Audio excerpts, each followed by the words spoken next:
नमस्कार। मैं doctor Hemant Sharma, MD physician.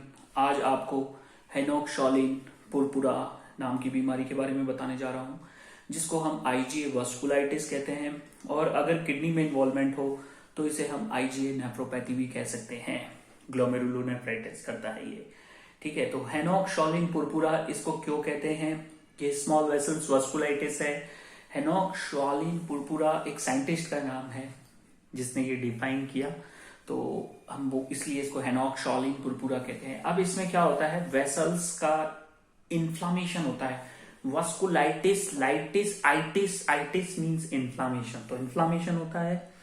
आज हम बात करेंगे इसके क्या सिम्टम्स होते हैं, इसके क्या कारण होते हैं, इसका ट्रीटमेंट हम कैसे करें, तो उस सारी चीजों पे और क्या क्या इन्वेस्टिगेशन करें। ठीक है, तो पहले मैं बता देता हूं, मैं एमडी फिजिशियन। अगर आपको भी ये बीमारी है, आप इस चीज से सफर कर रहे हैं, तो ट्रीटमेंट के लिए मेरा नंबर डिस्क्रिप्शन में रहेगा, आप अपॉइंटमेंट बुक कर सकते हैं उस नंबर से। ठीक है, तो स्टार्ट करते हैं। हेनोक-शॉलिन पुरपुरा, इसका मतलब है जो वेसल्स होती है उसमें इन्फ्लामेशन हो जाता है, स्क्लेरोसिस हो जाता है। तो वेसल्स क्या थिन हो जाएगी, ब्लड वेसल्स थिन होने से क्या है, जो ब्लड सप्लाई है ऑर्गन्स में वो कम हो जाएगा। पर ये कब होता है, इसके क्या सिम्टम्स होते हैं? इसमें क्या होता है कि पेशेंट आपके पास आएगा कि उल्टी हो रही है खून के साथ, या पेट दर्द है, या मिलेना स्टूल काले कलर का आ रहा है, या फिर हेमेटोचीजिया हो रहा है, मतलब स्टूल के अंदर ब्लड आना। तो ये सिम्टम्स ला सकता है। अब ये सिम्टम्स कब डेवलप होंगे पेशेंट को? या पेशाब में खून का आना, हेमेटूरिया, ये कंप्लेंट ला सकता है।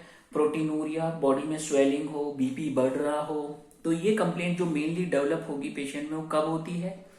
ये डेवलप होती है जैसे कोई रेस्पिरेटरी ट्रैक्ट इन्फेक्शन हुआ 2 दिन के बाद, 3 दिन के बाद, जो 24 आवर्स से 48 आवर्स के पीरियड में, जैसे खांसी वगैरह चालू हुई, थ्रोट इन्फेक्शन हुआ, और उसके बाद फिर आपको ये सारे सिम्टम्स चालू हुए कि यूरिन में ब्लड आ रहा है, या फिर ब्लीडिंग हो रही है मुंह से, हेमेटोइमेसिस उल्टी के साथ, या स्टूल में ब्लड आ रहा है, तो ये सारे सिम्टम्स हो सकते हैं पेशेंट को। तो आप ये ना सोचे कि जीआई कॉजेज है, ठीक है, पर एक बार दिमाग इधर भी लगाएं, ठीक है, कि ये हेनोक-शॉलिन पुरपुरा तो नहीं है। अब इसमें और क्या साइन होता है, इसमें स्किन का भी सिम्टम आता है कि हिप्स के ऊपर पुरपुरा, पर palpable purpura, reddish reddish rashes type के रहेंगे, जिसको हम बोलते हैं पल्पेबल पुरपुरा।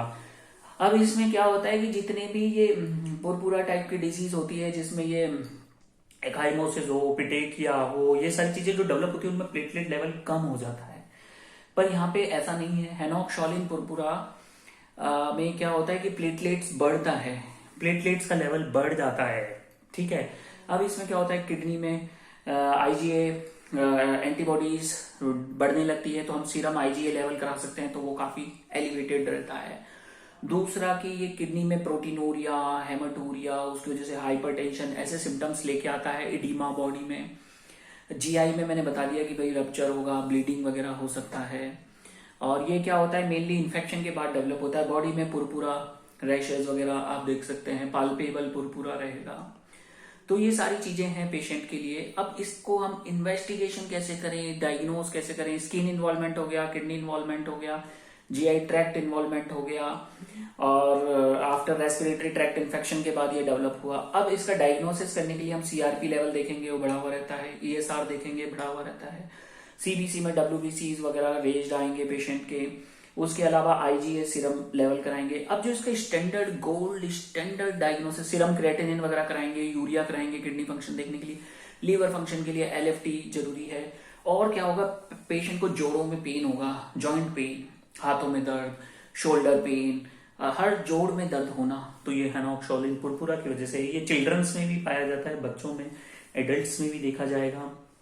अब इसका जो बेस्ट इन्वेस्टिगेशन है, जो डायग्नोसिस ऑफ चॉइस बोलेंगे, जो सब केसेस में हम नहीं करते हैं, वो है बायोप्सी।